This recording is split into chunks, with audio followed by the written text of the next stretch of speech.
Good day, everybody. I am Dr. Gina Salazar from the University of the Philippines, Manila.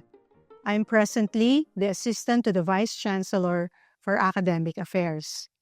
My presentation today is a part of the lecture series of the National Commission for Culture and the Arts, particularly the Philippine Cultural Education Program. First, I will be presenting the global and local contexts of cultural funding, and then the status of cultural funding in the Philippines, including the laws, government structures, and mechanisms. And then I will present the proposed operationalization of the institutionalization of cultural funding at the level of the local government units. I will then present the challenges of the institutionalization of cultural funding at the level of the LGUs and present or give recommendations on meeting these challenges. First, let us look at what institutionalization means. According to Huntington, it is a process by which organizations acquire value and stability. So, in the context of local government units, stability is achieved by establishing a permanent mechanism for the funding of culture and the arts. In doing so, it is expected to result in effective cultural program planning, funding, and implementation. Talking about the global context of cultural funding, in 2015, there is this Agenda 21 for Culture. According to Pascual 2007, the presumption is that in acknowledging the importance of culture in development, local governments should be committed to cultural development via cultural programs and budgets. 10 years after Agenda 21 for Culture, we now have the United Nations Sustainable Development Goals. Culture is once again given importance in its inclusion in SDG 11, specifically SDG Target 11.4, which states the strengthening of the efforts to protect and safeguard the world's cultural and national heritage. If we are to look at SGD 11's indicators, we will discover that there's one category on total expenditure, both by public and private organizations, per capita spent on the preservation of all cultural and natural heritage. The sub-indicator for this is the total expenditure on culture by level of government, that is, national, regional, and local or municipal. This implies that funding of culture at the local government units is an imperative.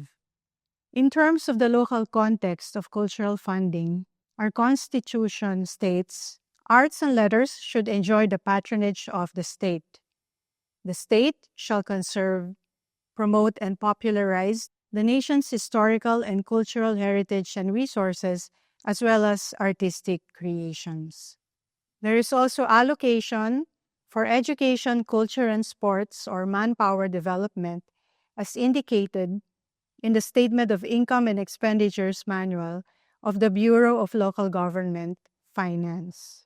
In a survey by Campomanes and Vertusio in 2004, they stated that 82% of the responding cities, that's 9 out of 11, had financial resources raised or allocated for programs on culture. The Philippine Development Plan of 2017 to 2022 also attributes a chapter to Philippine culture and values towards bayanihan. This particular part strengthens culture-sensitive governance and development and paved the way for institutionalizing heritage conservation. It is heritage conservation that stabilized and not cultural funding. In terms of the status of the cultural funding in the Philippines, The National Commission for Culture and the Arts promotes and conserve culture. Its mandate is through Republic Act number 7356 and Republic Act number 10066.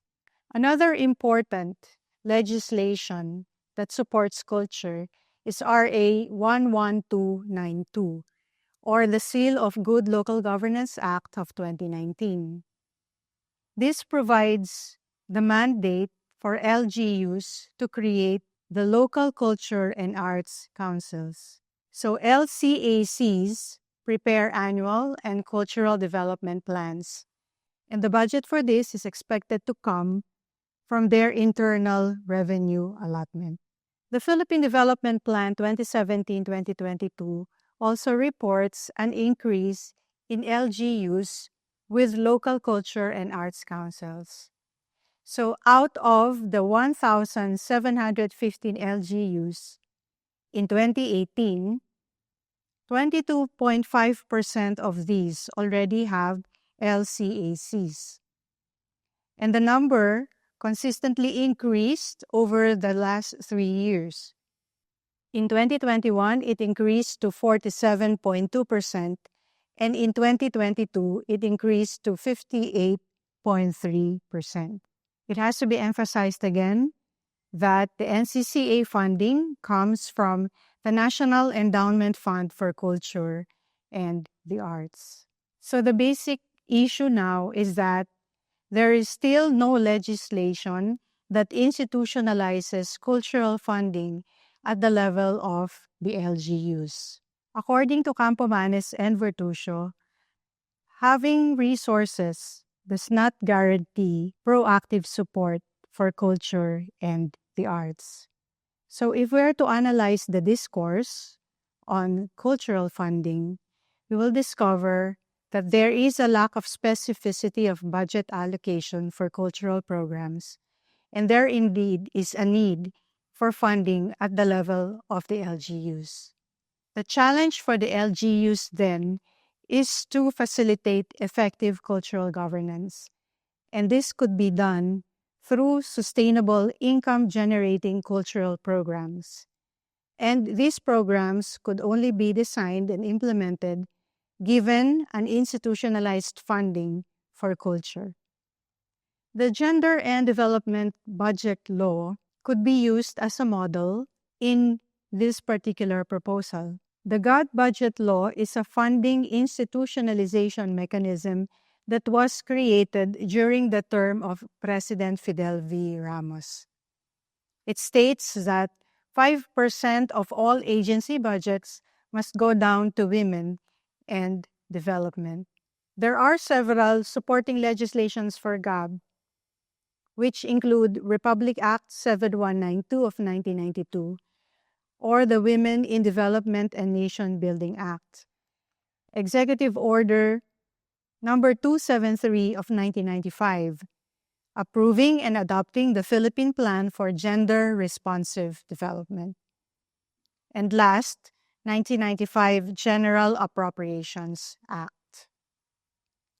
There were also joint memorandum circulars. A good example of a case of the GOD budget at the LGU level would be the LGU of Quezon City. Quezon City has a GOD code.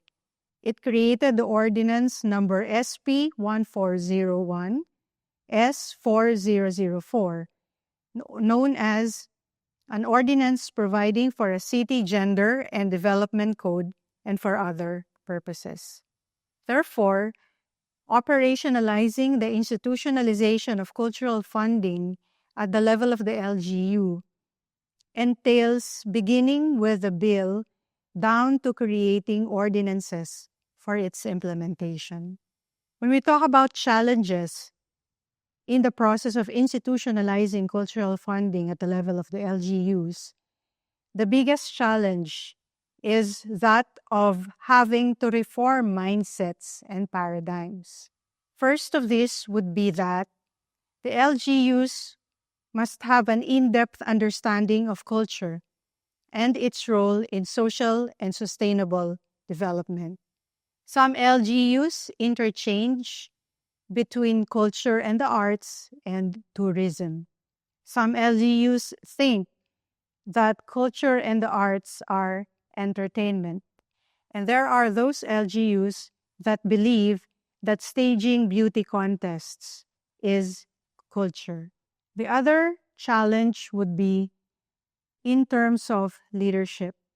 LGU executives must believe that effective cultural governance could only be achieved through institutionalizing cultural funding.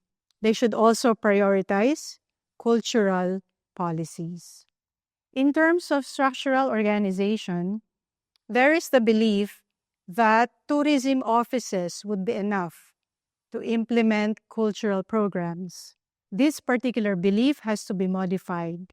Cultural workers should be engaged in cultural program planning and implementation. Their experience will definitely contribute to the relevance and responsiveness of cultural programs at the level of the communities.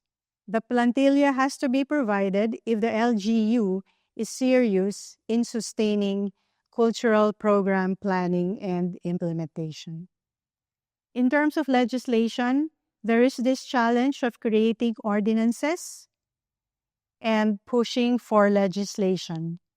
Meeting these challenges will not be easy for LGUs. However, there are ways to do so.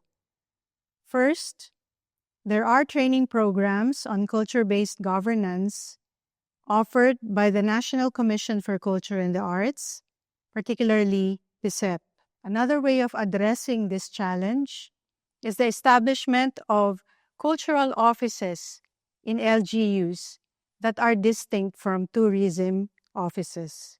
Cultural planning and implementation must also be integrated into the list of functions of the LGUs. Ordinances for cultural funding must be created, and ultimately, a legislation for cultural funding at the level of the LGUs should be pushed. This presentation is a call to the LGUs for their commitment to the institutionalization of cultural funding at their level. Thank you.